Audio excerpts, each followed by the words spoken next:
મિત્રો, કહાની શરૂ કરું તેના પહેલાં વિડીયો લાઇક કરીને ચેનલ સબસ્ક્રાઇબ કરી દો। અરે રામુ, ઘરની સફાઈ થઈ કે નહીં? જલ્દી ચાનું પાણી મૂકી દે। સવારમાં જાનકીજીનો તીક્ષ્ણ અવાજ આખા ઘરમાં ગુંજી રહ્યો હતો। જેવી મીનાની આંખ ખોલી તેને જોયું કે તેની માં નોકરોને અલગ અલગ કામ સમજાવી રહી હતી। આખા ઘરમાં ધમાધમીનું વાતાવરણ હતું। કારણ હતું આજે શતાબ્દી એક્સપ્રેસથી સ્મિતા દીદી અને એમના પતિ આદિત્યજી આવવાના હતા। તેમની સાથે તેમના બંને બાળકો પણ આવવાના હતા। સ્મિતા દીદી ઘરની સૌથી મોટી દીકરી હતી અને તેમના લગ્ન એક ખૂબ જ સમૃદ્ધ પરિવારમાં થયા હતા। જાનકીજી ઈચ્છતી હતી કે તૈયારીમાં કોઈ કમી ન રહે। તે સમયે મીનાના પિતા સોનલાલજીનો અવાજ આવ્યો, અરે, બેઠકની ચાદર બદલી કે નહીં? સ્મિતા અને આદિત્ય આવવાના છે, ઘર સ્વચ્છ હોવું જોઈએ। મુશ્કેલી તો તેઓ સમય કાઢીને આવે છે। ત્યારે જાનકીજીની નજર મીના પર પડી। અરે મીના, તું તો આમ જ બેઠી છે અને આ શું, રિંકુની હાલત જોઈ છે? એકદમ ગંદો લાગી રહ્યો છે। જલ્દી ઊભી થા, નાહી ધોઈને નવા કપડાં પહેર અને રિંકુને પણ સરખી રીતે તૈયાર કરી દે, નહીં તો સ્મિતા અને આદિત્ય કહેશે કે અમે તારું ધ્યાન રાખતા નથી। મીના તરત ઊભી થઈ ગઈ। આખા ઘરમાં તૈયારીઓનો માહોલ હતો, જાણે કોઈ મોટા તહેવારની રાહ જોવાઈ રહી હોય।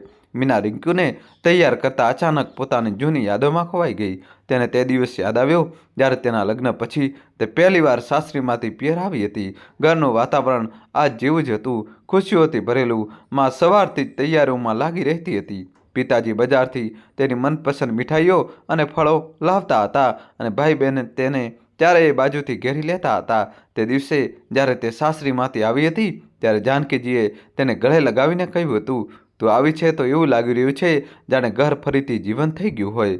સોનલાલજીએ તેને જોઈને હસતા કહ્યું હતું, આપણી મીના તો પહેલાંથી પણ વધારે સુંદર લાગી રહી છે। મીનાને યાદ છે કે કેવી રીતે ઘરનો દરેક ખૂણો તેને જોઈને ખીલી ઉઠતો હતો। દોસ્તો, કહાની છેલ્લા સુધી જોજો અને વિડીયો લાઇક કરી ચેનલ સબસ્ક્રાઇબ કરી દો।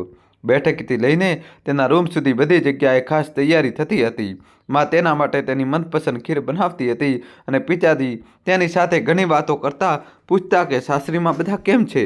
મીનાના ચહેરા પર હળવી સ્મિત આવી ગઈ। તેને યાદ આવ્યું કે તેના આવવાથી આખું ઘર કેવી રીતે ખુશીથી ભરાઈ જતું હતું। તેનું પિયર ત્યારે પણ તેની પહેલી દુનિયા હતી, જ્યાં તે દરેક વખતે પોતાની જાતને રાજકુમાર જેવી મહેસૂસ કરતી હતી। પણ આજે તે માહોલ એવો તો હતો, પણ મીનાનું દિલ પહેલાં જેવું ખુશ નહોતું।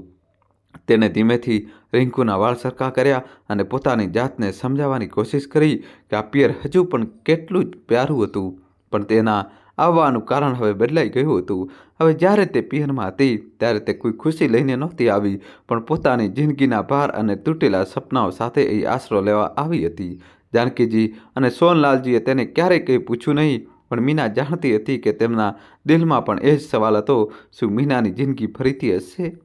મીનાએ એક ઊંડો શ્વાસ લીધો અને પોતાની જાતને સંભાળતા રિંકુનો હાથ પકડ્યો।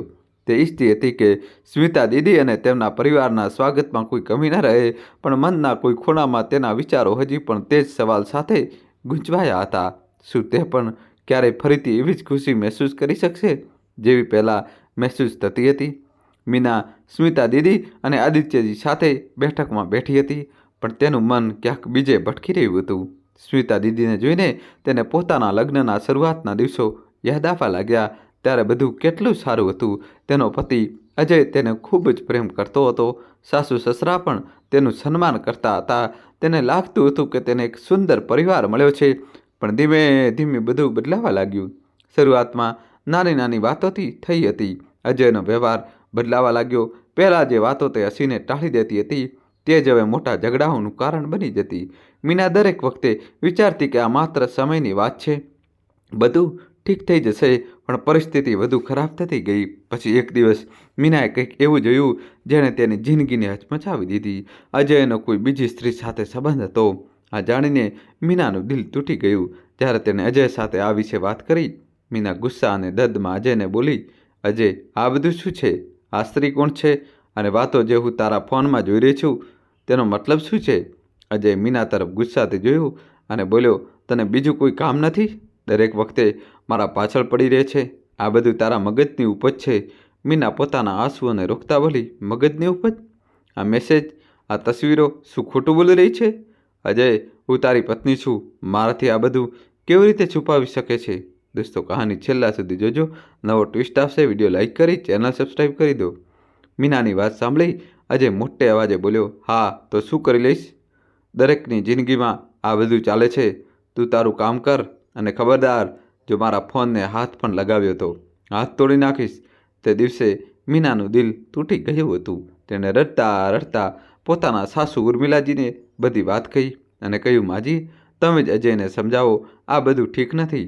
મીનાએ વિચાર્યું કે તેની સાસુ તેના દર્દને સમજશે અને તેનો સાથ આપશે, પણ ઉલટું તે તેના પર જ વરસી પડી. અરે, તે તો ધ્યાન રાખ્યું નહીં તો પછી તે શું કરશે? બહાર જશે જ ને. પુરુષોને થોડી જગ્યા આપવી જોઈએ, વધારે રોકટોક કરવી ઠીક નથી. મીના પોતાની સાસુની વાત સાંભળી બોલી, માજી, તમે આ શું કહી રહ્યા છો? અને હું અજયનું પૂરું ધ્યાન રાખું છું. જણાવો, ક્યાં કોઈ કમી રાખી છે મેં? હું તો બસ મારો હક માંગી રહી છું. શું આ ખોટું છે? ઉર્મિલાજી ગુસ્સાથી બોલ્યા, હકબક છોડ, તું જ કંઈક કમી છોડતી હોઈશ. ત્યારે જ અજય બહાર જવા લાગ્યો. સ્ત્રીએ ઘણું બધું સહન કરવું પડે છે, ત્યારે જ ઘર ચાલે છે. મીનાને સમજ ન આવ્યું કે આખરે તેનો શું વાંક હતો. તે તો હંમેશા ઘર અને પરિવાર માટે જ જીવતી રહી. ધીમે ધીમે અજયનો વ્યવહાર વધુ ખરાબ થતો ગયો. તે મોડી રાત્રે ઘરે પાછો ફરતો. મીના અને રિંકુ તરફ ધ્યાન આપવું તો દૂર, ઘણીવાર તે ગુસ્સામાં મીના પર હાથ પણ ઉઠાવતો. મીના પોતાના દીકરા રિંકુ માટે આ બધું સહન કરી રહી હતી, પણ એક દિવસ કંઈક એવું થયું જેણે મીનાને ઘર છોડવા મજબૂર કરી દીધી. ચાલો જાણીએ આખરે શું હતું તે કારણ. અજય સાંજે મોડો ઘરે આવ્યો હતો. તેના કપડાં અસ્તવ્યસ્ત હતા અને તેના મોંમાંથી દારૂની તીવ્ર ગંધ આવી રહી હતી. મીનાએ ધીમેથી પૂછ્યું, અજય, ક્યાં હતા તમે? હું અને રિંકુ આખો દિવસ તમારી રાહ જોઈ રહ્યા હતા. અજય ગુસ્સામાં જવાબ આપ્યો, તને શું મતલબ છે? જ્યાં ઈચ્છું ત્યાં જાઉં, જે ઈચ્છું તે કરું. દરેક વાતમાં ટોકવાની આદત છે તને? મીનાએ ધીરજ રાખીને કહ્યું, હું માત્ર એટલું જ ઈચ્છું છું કે તમે ઘરે થોડો સમય વિતાવો. રિંકુ આખો દિવસ પૂછતો રહ્યો કે પપ્પા ક્યારે આવશે. આ સાંભળી અજય ભડકી ઉઠ્યો. તેને પાસે મૂકેલો પાણીનો ગ્લાસ ઉઠાવ્યો અને જમીન પર પછાડી દીધો. તારી આ વાતો હવે સાંભળવાની તાકાત નથી મારામાં. મારું જ્યારે મન થશે ત્યારે હું આવીશ ઘરે. તું કોણ હોય છે પૂછવાવાળી? મીનાએ પોતાની જાતને શાંત રાખવાની કોશિશ કરી. તેણે રિંકુને ખોળામાં લીધો અને પોતાના રૂમમાં જવા લાગી. ત્યારે જ અજયે ગુસ્સામાં બૂમ પાડી, આને નીચે મૂક. આ પણ તારી જેમ એક દિવસ મારી જિંદગીમાં ઝઘડાનું કારણ બનશે. અચાનક અજયે રિંકુને મીનાના ખોળામાંથી ખેંચો અને જોરથી થપ્પડ મારી દીધી. રિંકુ જોર જોરથી રડવા લાગ્યો. મીનાએ આશ્ચર્યથી કહ્યું, અજય, આ તે શું કર્યું? આ બાળક છે, તે આને કેમ માર્યો? તેનો શું વાંક હતો? અજય તેની વાત અવગણી દીધી અને ચીસ પાડતા કહ્યું, તમે બંને મારી જિંદગી નર્ક બનાવી દીધી છે. મીનાએ રિંકુને પોતાની પાસે ખેંચવાની કોશિશ કરી, પણ અજયનો ગુસ્સો વધુ વધી ગયો. તેણે રિંકુને છોડી દીધો અને મીના તરફ વધ્યો. હવે તને પાઠ ભણાવવો પડશે, કહીને તેણે મીનાના ગાલ પર જોરથી થપ્પડ મારી દીધી. મીનાનું આખું શરીર ધ્રુજી ગયું. તેને એવું લાગ્યું જાણે તેની આત્મા પર ચોટ લાગી હોય. તેને હંમેશા વિચાર્યું હતું કે તે બધું સહન કરી લેશે, ગુસ્સો, મહેણા ટોણા, એ સુધી કે અજયનો ખરાબ વ્યવહાર પણ જ્યારે અજયે રિંકુ પર હાથ ઉઠાવ્યો અને પછી તેના પર, ત્યારે તેની ધીરજ તૂટી ગઈ. મીનાએ તે જ ક્ષણે નિર્ણય કરી લીધો. તેને રિંકુને પોતાના ખોળામાં ઉઠાવ્યો અને કડક અવાજમાં કહ્યું, બસ હવે વધુ નહીં અજય, તમે મારી ધીરજ તોડી નાખી છે. હું આ ઘરમાં હવે એક પળ પણ રહી શકતી નથી. અજય હસતા હસતા બોલ્યો, જવું હોય તો જા, તેમ પણ મને તારા અને તારા દીકરાથી કોઈ મતલબ નથી. મીનાએ પોતાના આંસુ લૂછ્યા અને ઘરની બહાર નીકળતા દરવાજો બંધ કરી દીધો. તે જાણતી હતી કે હવે તેની લડાઈ ફક્ત પોતાના માટે નહીં, પણ પોતાના દીકરા માટે પણ હતી. તે રાત્રે તેણે પિયરમાં પહોંચીને જાનકીજીને ગળે લગાવતા ફક્ત એટલું જ કહ્યું, બસ હવે વધુ નહીં માં, હું તૂટી ગઈ છું, પણ હું મારા દીકરાને આ માહોલમાં રાખી શકતી નથી. દોસ્તો, કહાની છેલ્લા સુધી જોજો, નવો ટ્વિસ્ટ આવશે. વિડીયો લાઇક કરીને ચેનલ સબસ્ક્રાઈબ કરી દો. જાનકીજીએ તેને ગળે લગાવીને કહ્યું, તે જે કર્યું તે સાચું કર્યું. હવે અમે બધા તારી સાથે છીએ. તે રાત્રે મીનાએ એક નવી શરૂઆતનો સંકલ્પ લીધો. તેણે નક્કી કરી લીધું કે ભલે ગમે તેટલી મુશ્કેલીઓ આવે, તે પોતાના દીકરાને એક સારું જીવન આપશે, જેમાં ન તો ડર હશે, ન તો આંસુ. મીનાના વિચારોનો સિલસિલો ત્યારે તૂટ્યો જ્યારે સ્મિતા દીદીએ હસતા હસતા તેના ખભા પર હાથ મૂક્યો અને કહ્યું, અરે મીના, તું પણ તો કંઈક ખા, બસ કામમાં જ લાગી રહી છે. મીનાએ હળવી સ્મિત આપી, પણ અંદર તેની જિંદગીમાં કેટલી તકલીફ હતી તે ફક્ત તે જ જાણતી હતી. સ્મિતા 2 દિવસ પછી પાછી પોતાના ઘરે ચાલી ગઈ, પણ મીના હજી પણ પોતાના પિયરમાં હતી. જાનકીજી અને સોનલાલજીએ તેને સહારો આપ્યો, પણ તે જાણતી હતી કે અહીં રહેવું એક કાયમી ઉકેલ નથી. તે રિંકુ તરફ જોતી, જે પોતાના નાના રમકડા સાથે રમવામાં ખોવાયેલો હતો. તેના નિર્દોષ ચહેરાને જોઈને મીનાની અંદર હિંમત આવતી. તેને નક્કી કરી લીધું હતું કે તે પોતાના દીકરા માટે એક નવી અને સારી જિંદગી બનાવશે. એક દિવસ જાનકીજીએ મીનાને કહ્યું, બેટા, અમે બધા તારી સાથે છીએ, પણ તારે તારા પગ પર ઊભા રહેવું પડશે. જીવનમાં એકલા ચાલવાની હિંમત હવે તારે પોતે જ એકઠી કરવી પડશે. મીનાએ પોતાની માની વાતને ગહનતાથી સમજી બીજા જ દિવસે તે પોતાના અભ્યાસ અને કામના અનુભવને યાદ કરતા નોકરીની શોધમાં નીકળી પડી. મીનાએ ઘણી જગ્યાએ ઇન્ટરવ્યૂ આપ્યા. શરૂઆતમાં દરેક જગ્યાએ તેને તેના અગાઉના અનુભવ અને ઘરેલું પરિસ્થિતિઓના આધારે નકારી દેવામાં આવી, પણ તેણે હાર ન માની. આખરે તેને એક નાની શાળામાં શિક્ષિકાની નોકરી મળી ગઈ. આ નોકરી મોટી નહોતી, પણ મીના માટે આ એક નવી શરૂઆત હતી. રિંકુને શાળામાં દાખલ કરવા માટે પણ મીનાએ ઘણી મહેનત કરવી પડી. તેને પોતાની સેલરીનો મોટો ભાગ રિંકુના ભણતર અને જરૂરિયાતો પર ખર્ચ કરવાનું શરૂ કરી દીધું. તે ઈચ્છતી હતી કે રિંકુને એક એવું વાતાવરણ મળે જ્યાં તે ખુશ રહી શકે અને ડરના પડછાયાથી દૂર હોય. ધીમે ધીમે મીનાની જિંદગી પાટા પર આવવા લાગી. શાળામાં તેની મહેનત અને લગન જોઈને પ્રિન્સિપાલે તેની સેલરી વધારી દીધી અને તેને એક કાયમી પદ આપી દીધું. મીનાનો આત્મવિશ્વાસ હવે પહેલાં કરતાં ક્યાંક વધુ મજબૂત થઈ ચૂક્યો હતો. દોસ્તો, કહાની છેલ્લા સુધી જોજો, નવો ટ્વિસ્ટ આવશે. વિડીયો લાઇક કરીને ચેનલ સબસ્ક્રાઈબ કરી દો. થોડા વર્ષો પછી એક દિવસ અજય અચાનક મીનાના ઘરના દરવાજે આવીને ઊભો રહ્યો. તેણે મીના પાસે માફી માંગતા કહ્યું, મીના, મેં બહુ મોટી ભૂલ કરી. મને તારી અને રિંકુની જરૂર છે. મને એક વધુ મોકો આપ. આપણે ફરીથી બધું ઠીક કરી શકીએ છીએ. મીનાએ તેની આંખોમાં જોયું. તે જૂઠ અને પસ્તાવા વચ્ચેનો ફરક હવે સારી રીતે સમજી ગઈ હતી.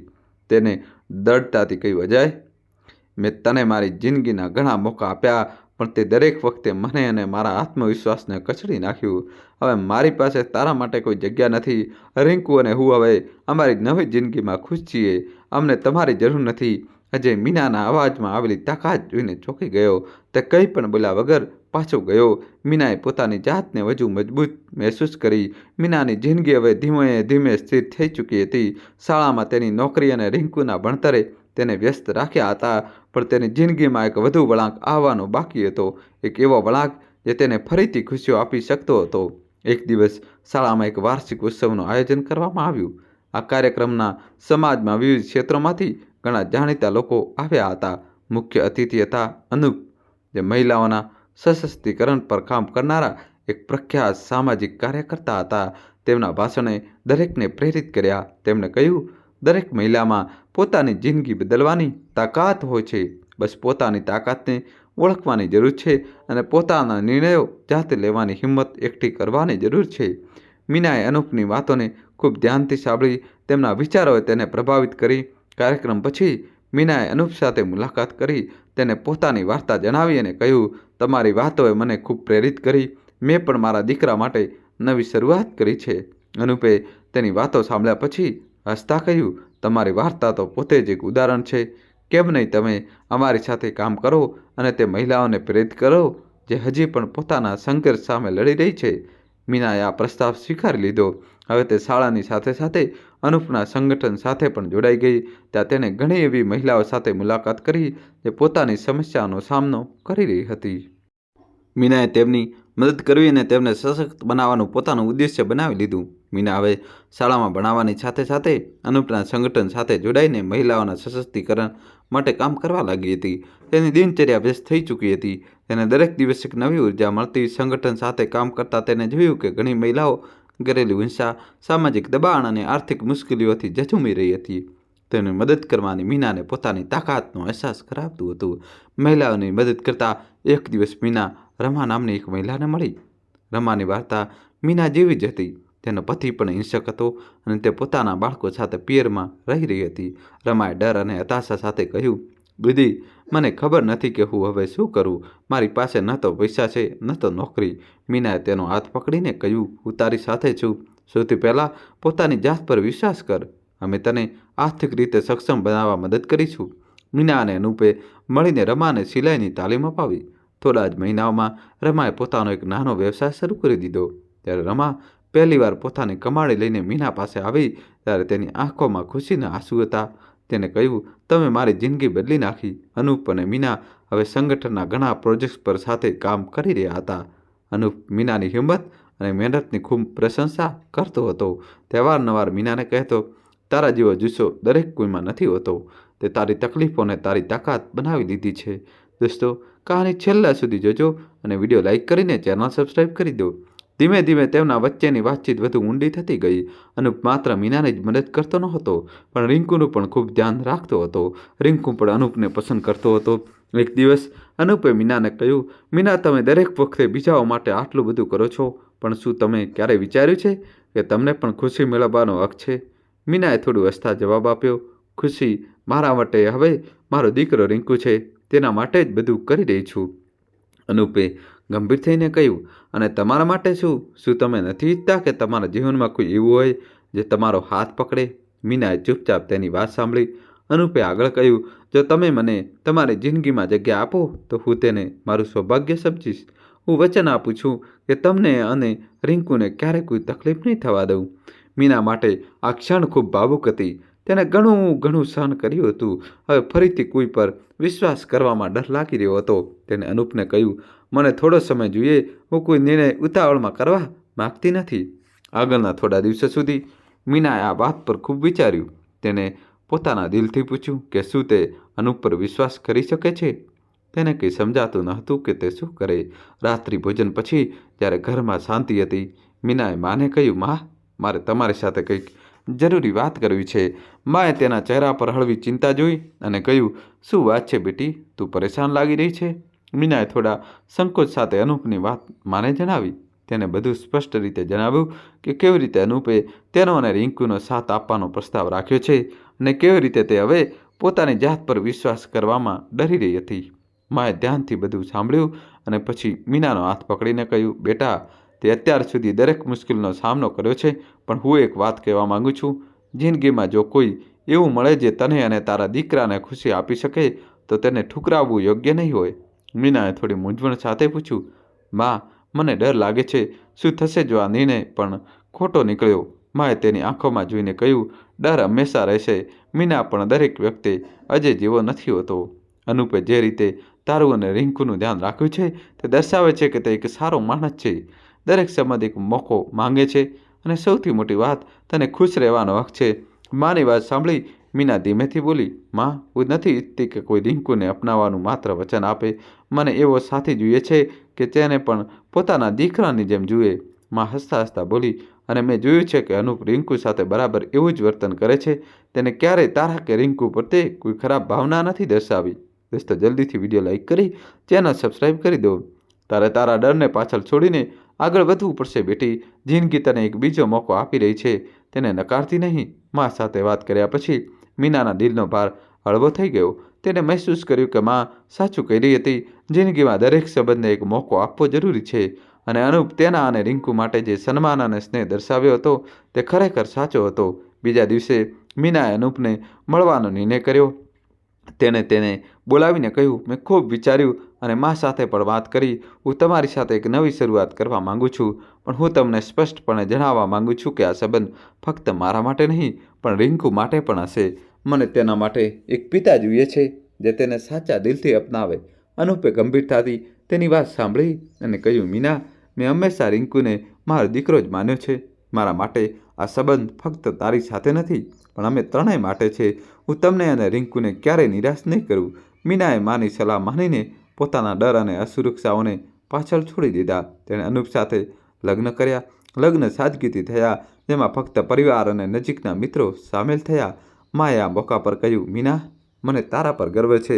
મેં તારી જિંદગીને પોતે જ સજાવવાનો નિર્ણય લીધો છે અને હવે હું જાણું છું કે તમે બંને તમારી જિંદગીમાં ખુશ રહેશો.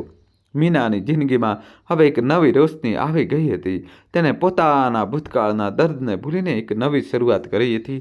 મા સાથે વિતાવેલી આ ક્ષણો તેની તાકાત બની ગઈ. તેને શીખી લીધું કે સાચી સલાહ અને યોગ્ય સમય લેવાયેલો નિર્ણય જિંદગી બદલી શકે છે. મીનાએ પોતાની માને ગળે લગાવતા કહ્યું, માં, જો તમે મારી સાથે ન હોત તો કદાચ હું આ હિંમત ક્યારેય એકઠી ન કરી શકત. તમે હંમેશા મારો સહારો બનીને મને જીતવાનો માર્ગ બતાવ્યો છે. માએ પ્રેમથી કહ્યું, બેટા, માનું કામ આ જ હોય છે, પણ હવે તારી નવી જિંદગી તારી છે. તેને ખુશીથી જીવજે. જો તમને આ વાર્તા દોસ્તો પસંદ આવી હોય તો વિડીયોને લાઇક કરો, ચેનલને સબસ્ક્રાઈબ જરૂર કરો. મળીએ છીએ આવી જ એક બીજી રસપ્રદ વાર્તા સાથે. અને દોસ્તો, તમે કયા ગામ, કયા શહેરથી આ સ્ટોરી જોઈ રહ્યા છો, કોમેન્ટમાં તમારા ગામનું નામ, શહેરનું નામ જણાવવું જ પડશે દોસ્તો. અને વિડીયો લાઇક કરીને ચેનલને સબસ્ક્રાઈબ કરજો. ખૂબ ખૂબ ધન્યવાદ. દિલથી આભાર.